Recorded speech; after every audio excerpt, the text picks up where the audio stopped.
போடுப்பா சர்வே 2ல போகுதுப்பா. அவ்வளோதான்.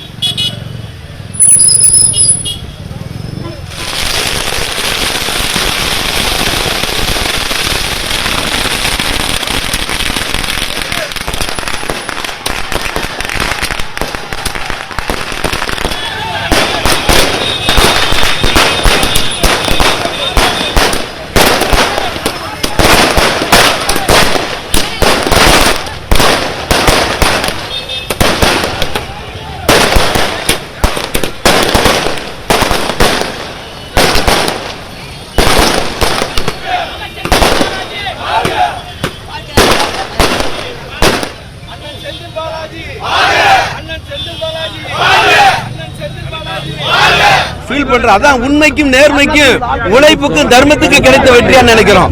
தளபதியினுடைய நேர்மையான ஆட்சிக்கு கிடைத்த வெற்றியா நினைக்கிறோம். அண்ணன் செந்தில் பாலாஜியினுடைய உழைப்புக்கு நேர்மைக்கு கிடைத்த வெற்றியா நினைக்கிறோம். எதிர்கட்சியினுடைய சூழ்ச்சியை வேரோடு வேறாக அறுத்த வெற்றியாக நாங்க நினைக்கிறோம். செந்தில் பாலாஜி ஒரு வருஷமா சிறையில் இருந்த நிலையில ஆமா இப்ப வந்து விடுதலையா இருக்காரு. ஏற்கனவே சிறையில் வந்து அவர் வந்து தன்னால பணிகள் பாதிக்கப்படக்கூடாதுக்காக தன்னோட அமைச்சர் பதவியை ராஜினாமா பண்ணாரு.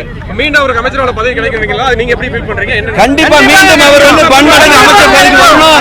அவர் நிரந்தரமாக தமிழ்நாட்டு மக்களுடைய குறிப்பா கொங்கு மண்டலத்தினுடைய மக்களுடைய நெஞ்சங்களை நிறைந்திருக்கக்கூடிய எங்களுடைய மாவட்டத்தினுடைய தளபதி அண்ணன் செந்தில் பாலாஜி நிரந்தரமாக எங்களுக்கு மாவட்ட செயலாளர் நிரந்தரமாக அமைச்சர்னு தான் நாங்க நினைக்கிறோம். மாவட்டத்தில் பார்த்தீங்கன்னா அவர் நிரந்தர எங்களுக்கு செந்தில் பாலாஜிங்கிற ஒரு பொக்கிஷம், நிரந்தரமான மாவட்ட செயலாளர், நிரந்தரமான அமைச்சர். இன்றுதான் எங்களுக்கு தீபாவளி என்பது இன்றுதான் எங்களுக்கு தீபாவளி. கரூர் மாவட்ட மக்களின் தலைமகன் அவர் வந்துவிட்டார். தமிழகத்தை வந்து கண்டிப்பா வந்து இன்னைக்கு எங்க அமைச்சரோட விடுதலை வந்து நாங்க வந்து ரொம்ப எதிர்பார்த்துக்கிட்டு இருந்தோம். நாங்க இப்ப இது ரொம்ப லேட்டான விடுதலை தான் இது. ஆனா இப்ப அவர் வந்ததுக்கு அப்புறம் அவரோட வேகம், அவரோட இதெல்லாம் ரொம்ப வேகமா இருக்க போகுது. எங்க அண்ணன் உள்ள இருந்ததுனால கருப்பு இதா தான் இருந்துச்சு, இருட்டா தான் இருந்துச்சு எங்க கரூர். இன்னையில இருந்து எங்க அண்ணன் வெளியில வந்ததுல இருந்து இன்று முதல் எங்களுக்கு தீபாவளி எங்களுக்கு இன்னைக்கு தான் ஆரம்பம். இன்று தான் எங்களுக்கு கரூர் மாவட்டத்திலே தீபாவளி. எங்களுக்கு இன்னும் ஒரு அடுத்த மாதம் எங்களுக்கு தீபாவளி கிடையாது, இப்போதான் எங்களுக்கு தீபாவளி. அண்ணன் வி செந்தில் பாலாஜி வாழ்க! செந்தில் பாலாஜி வாழ்க! மாவட்டத்திற்கே தலைவனாக திகழக்கூடிய எங்கள் அண்ணன் செந்தில் பாலாஜி அவர்கள் விடுதலை ஆனதற்கு கரூர் மாவட்டத்தில் தமிழ்நாடு டோட்டலாகவும் நல்ல மகிழ்ச்சியாக இருக்கிறோம். இவ்வளவு நாளா எதிர்கட்சிகளோட சதியில, ஒன்றிய பிஜேபியோட ஒரு சதியில எங்க அண்ணனை இவ்வளவு நாளா சிறையில் வச்சு அடைச்சிருந்தாங்க. இனிமேல் இங்கே கரூருக்கு நல்ல காலம், தமிழ்நாட்டுக்கு நல்ல காலம். தீர்ப்பு நல்ல தீர்ப்பாக வந்திருக்கு. இந்த தீர்ப்பில் மூலம் இந்த வழக்கையும் நாங்கள் வந்துட்டு சந்தித்து வெற்றி பெறுவோம். நிச்சயம் அண்ணன் தான் இனிமேல் நிரந்தர அமைச்சர் எங்கள் அண்ணன் செந்தில் பாலாஜி.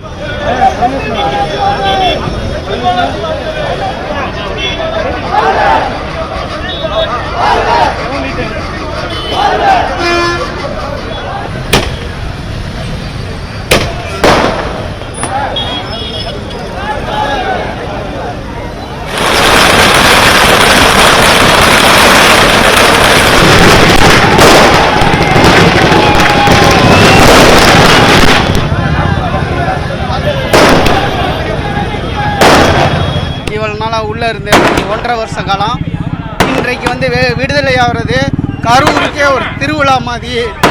கரூரில் இந்த திருவிழா வந்து கண்டு கழிக்குமாறு எங்களுக்கு எல்லாம் மகிழ்ச்சியாக இருக்குது. அதாவது இன்றைக்கு நீதி வென்றுள்ளது. நம்முடைய அன்பு சகோதரர் முன்னாள் அமைச்சர் கரூர் மாவட்ட செயலாளர் அவர்களை இன்றைக்கு ஜாமீன் வழங்கியது அதர்மத்தை அழித்து நீதியை நிலைநாட்டியுள்ளது. இதனை எங்களுடைய கரூர் மாவட்ட காங்கிரஸ் கமிட்டியின் சார்பாக நாங்கள் மற்றற்ற மகிழ்ச்சியும் நாங்கள் வரவேற்கின்றோம். அதாவது இதில் நமக்கு தெரியப்பட வேண்டிய ஒரே விஷயம் என்னவென்றால், இந்த பாசிச பாஜகவினை அழிக்க தமிழ்நாட்டு மக்கள் தயாராக உள்ளார்கள்.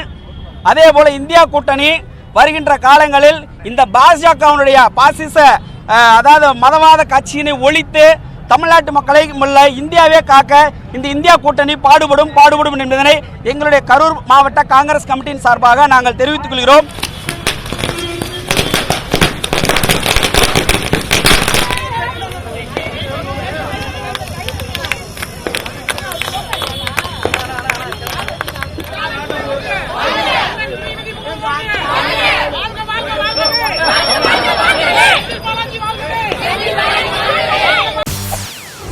செய்திகளை உடனுக்குடன் தெரிந்து கொள்ள உடனே சப்ஸ்கிரைப் பண்ணுங்க.